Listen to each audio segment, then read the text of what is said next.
Gongs date back to Bronze Age, about 300 before Christ, and there's no record about how gongs appear on this earth. For your right hand, we do this. Looks like an okay posture. So is your thumb touching your index finger.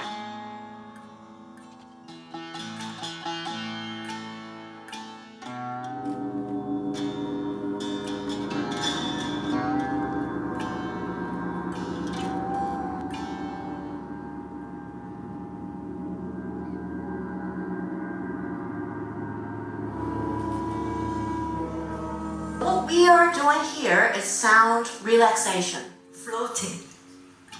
Anyone's feeling like that? So in some countries, they also call sound bath as sound massage.